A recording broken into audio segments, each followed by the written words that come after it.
19వ శతాబ్దంలో ఒక యాత్రికుడు మరియు బిజినెస్ మ్యాన్ మార్స్ మీద ఒక పుస్తకాన్ని చదివాడు. అప్పుడు అతనికి ఆస్ట్రానమర్ అవ్వాలనే కోరిక పుట్టింది. తర్వాతి దశాబ్దాల్లో అతను అనేక ఆశ్చర్యకరమైన విషయాలను వెల్లడించాడు.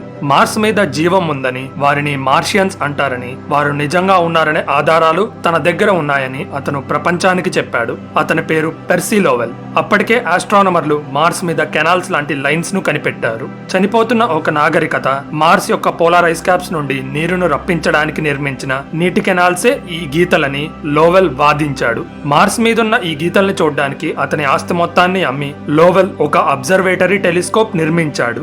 మార్స్ మీదున్న కొండ చర్యలు మరియు క్రేటర్స్ ద్వారా ఫామ్ అయిన ఈ గీతలు లో క్వాలిటీ టెలిస్కోప్స్ ద్వారా చూసినప్పుడు ఒక ఆప్టికల్ ఇల్యూజన్ ను సృష్టిస్తాయని లోవెల్ తన టెలిస్కోప్ నుండి చూసినప్పుడు గ్రహించాడు. వీనస్ యొక్క మధ్య భాగం నుండి కొన్ని లైన్స్ బయటికి వస్తున్నాయని లోవెల్ నమ్మాడు. అది కూడా తప్పుడు అబ్జర్వేషన్ అని తేలింది. అతనికి ఉన్న కంటి ప్రాబ్లం వల్ల లోవెల్ కి మాత్రమే టెలిస్కోప్ నుండి చూసినప్పుడు ఈ వీనస్ లైన్స్ కనపడుతున్నాయని అతని అసిస్టెంట్లు భావించారు. కానీ అన్నిటికంటే బలంగా అతను సోలార్ సిస్టమ్ లో దాక్కుని ఉన్న ఇంకొక ప్లానెట్ ను కనిపెట్టాలనుకున్నాడు. దీన్ని ఈ రోజుల్లో ప్లానెట్ ఎక్స్ లేదా hidden ninth planet of solar system అని పిలుస్తారు. సూర్యుడి నుండి దూరంగా ఉన్న ప్లానెట్స్ అయిన యురేనస్ మరియు నెప్ట్యూన్ యొక్క ఆర్బిట్స్ ఈ ప్లానెట్ ఎక్స్ వల్లే తేడాగా ఉంటాయని అందరూ నమ్ముతారు. కానీ ఈ ఫ్యాంటమ్ రాకాసి ప్లానెట్ ను లోవెల్ తన చివరి రోజుల వరకు కనిపెట్టలేకపోయాడు. అతని ఐడియాను ఇన్స్పిరేషన్ గా తీసుకుని ఇప్పటికి కూడా ఈ రహస్య ప్లానెట్ ఎక్స్ కోసం శోధనలు జరుగుతూనే ఉన్నాయి.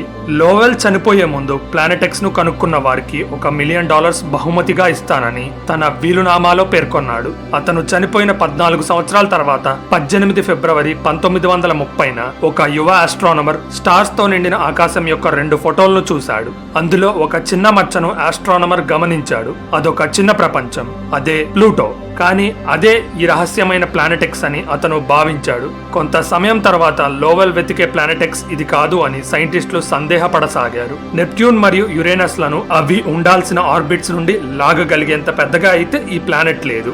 ప్లానెట్ ఎక్స్ కోసం వెతుకుతున్నప్పుడు పొరపాటున ప్లూటోను కనిపెట్టడం జరిగింది. 1890లో వోయేజర్ 2 నెప్ట్యూన్ వద్దకు ఫ్లైబై చేసినప్పుడు అది మనం అనుకున్న దానికంటే పెద్దగా ఉందని వోయేజర్ 2 ఫొటోస్ ద్వారా తెలిసింది. దాన్ని దృష్టిలో పెట్టుకుని అప్పటి వరకు తేడా అనుకున్న నెప్ట్యూన్ మరియు యురేనస్ యొక్క ఆర్బిట్స్ ఇప్పుడు కరెక్ట్ గానే ఉన్నాయని ఒక నాసా సైంటిస్ట్ క్యాలిక్యులేట్ చేశాడు. రహస్య ప్లానెట్ ఎక్స్ లేదని అందరూ భావిస్తుండగా ఆ టాపిక్ మళ్లీ సీన్ మీదకు తీసుకుని వచ్చారు. 1992లో నెప్ట్యూన్ బయట ఉండే డిమ్ అంటే తక్కువ కాంతి ప్లానెట్స్ కోసం ఇద్దరు ఆస్ట్రానమర్లు ఆకాశాన్ని శోధించడం మొదలు పెట్టారు. అప్పుడు వారు కైపర్ బెల్ట్ ను కనుగొన్నారు. ఇది ఒక కాస్మిక్ డోనట్ లాగా ఉండగా దీంట్లో అనేక గడ్డగట్టిన ఆస్ట్రానామికల్ వస్తువులు ఉంటాయి. ఇది నెప్ట్యూన్ యొక్క బయట ఎక్స్టెండ్ అయ్యి ఉంటుంది. అది ఎంత పెద్దగా ఉంటుందంటే దాంట్లో 100 కిలోమీటర్ల కంటే పెద్దగా ఉండే వందల వేల వస్తువులు మరియు ట్రిలియన్ల కొద్దీ కామెట్స్ ఉంటాయి.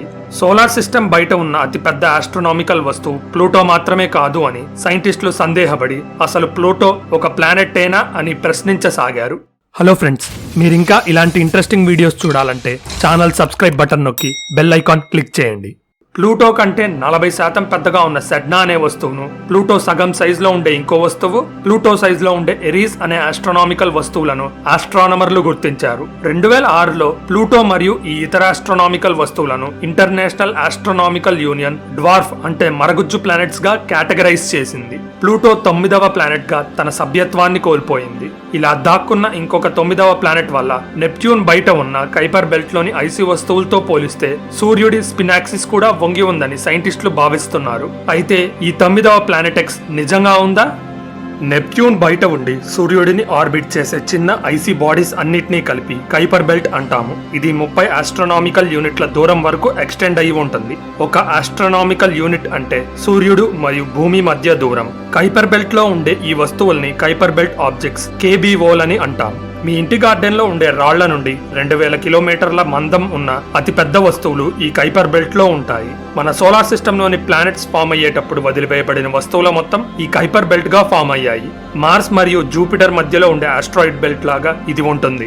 Outer solar system origin survey OSSOS ద్వారా కైపర్ బెల్ట్ లోని వస్తువుల్ని ఈ రోజుటికి కూడా కనిపెడుతున్నాము. అయితే మనం ఇప్పటికే మాట్లాడుకున్న సూర్యుడు, నెప్ట్యూన్, యురేనస్ యొక్క అసహజంగా వంగి ఉన్న ఆర్బిట్స్ కథ వేరుగా ఉండే అవకాశం ఉంది.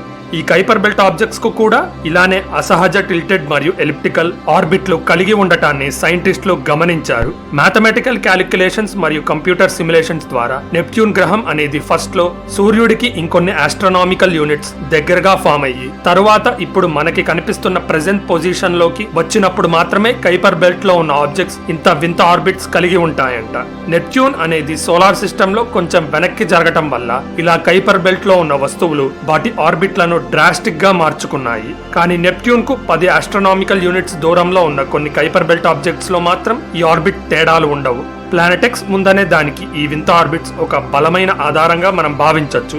మొదటిగా గుర్తించిన అన్ని వస్తువుల్ని సోలార్ సిస్టమ్ లో ఒక క్వాడ్రంట్ అంటే ఒక ప్రదేశంలో ఉన్నాయి. ఏదైనా బయటి ఫోర్స్ ఆపితే తప్పితే ఈ ఆర్బిట్లను అనేక యాంగిల్స్ లో ఆస్ట్రానమర్లు చూస్తూ ఉంటారు. అనేక ఎక్స్ట్రీమ్ కైపర్ బెల్ట్ వస్తువుల యొక్క ఆర్బిట్స్ ఒకే వైపు పాయింట్ చేస్తూ ఉండడంతో ఏదో జరుగుతుందనే అనుమానం సైంటిస్టులలో మొదలైంది.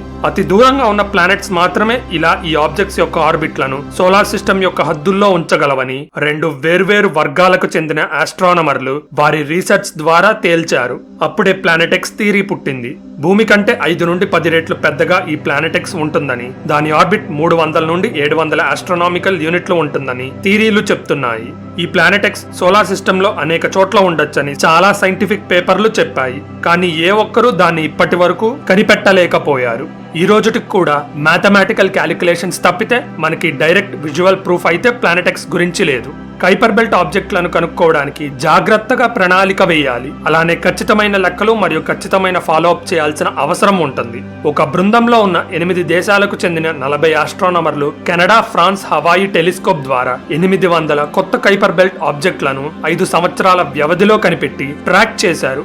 ఓసోస్ ద్వారా కనిపెట్టిన ఈ కైపర్ బెల్ట్ ఆబ్జెక్ట్స్ 10 కిలోమీటర్ల నుండి 100 కిలోమీటర్ల సైజ్ వరకు ఉన్నాయి. వీటిని కొద్ది ఆస్ట్రోనామికల్ యూనిట్ల దూరం నుండి 100 ఆస్ట్రోనామికల్ యూనిట్ల దూరం వరకు కనుక్కోవడం జరిగింది. కానీ ఈ వస్తువులు మెయిన్ కైపర్ బెల్ట్ లో 40 నుండి 42 ఆస్ట్రోనామికల్ యూనిట్ల దూరంలో ఎక్కువగా ఉన్నట్టు సైంటిస్టులు టెలిస్కోప్ల ద్వారా కనిపెట్టారు. కైపర్ బెల్ట్ ఆబ్జెక్ట్స్ సొంతగా కాంతిని విడుదల చేయవు. ఈ చిన్న ఐసీ వస్తువులు సూర్యుడి కాంతిని మాత్రమే రిఫ్లెక్ట్ చేస్తాయి. కాబట్టి ఇవి సూర్యుడి నుండి ఎంత దూరంగా ఉంటే వాటిని గుర్తించడం అంత కష్టమవుతుంది.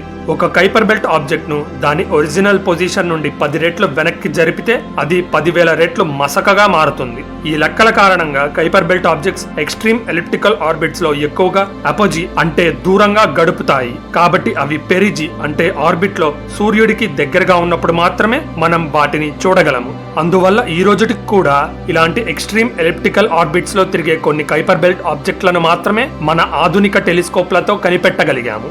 సోలార్ సిస్టమ్ లో ఒక్కో ప్రదేశంలో ఉన్న కైపర్ బెల్ట్ ఆబ్జెక్టులను సంవత్సరంలో ఒక్కో సమయంలో కొంత సమయం వరకే చూడగలం. దీన్నే అబ్జర్వేషన్ బయాస్ అంటారు. ఎప్పటి నుండో కైపర్ బెల్ట్ ఆబ్జెక్టులను వెతికే క్రమంలో ఈ పాయింట్ ను సైంటిస్టులు విస్మరిస్తూనే ఉన్నారు. ఇలాంటి అబ్జర్వేషన్ బయాస్ కు తోడు మన భూమి మీద వానలు పడినప్పుడు, మబ్బులు ఆకాశాన్ని కమ్మేసినప్పుడు, లేక ఈదురుగాలులు బలంగా వీస్తున్నప్పుడు నేల మీదున్న టెలిస్కోప్లు అసలు ఆస్ట్రోనామికల్ అబ్జర్వేషన్స్ చేయలేవు. అలానే మిల్కీవే గెలాక్సీ ప్లేన్ లోనే ఈ కైపర్ బెల్ట్ ఆబ్జెక్టులను చూడటం సాధ్యపడుతుంది. అయితే ఇక్కడ ప్రాబ్లం ఏంటంటే ఆ పొజిషన్ లోనే చాలా స్టార్స్ మెరుస్తూ ఉంటాయి. ఆ కాంతిలో ఈ చిన్న మంచుగడ్డ కైపర్ బెల్ట్ ఆబ్జెక్టులను టెలిస్కోప్ ఫోటోల్లో గుర్తించడం చాలా కష్టం.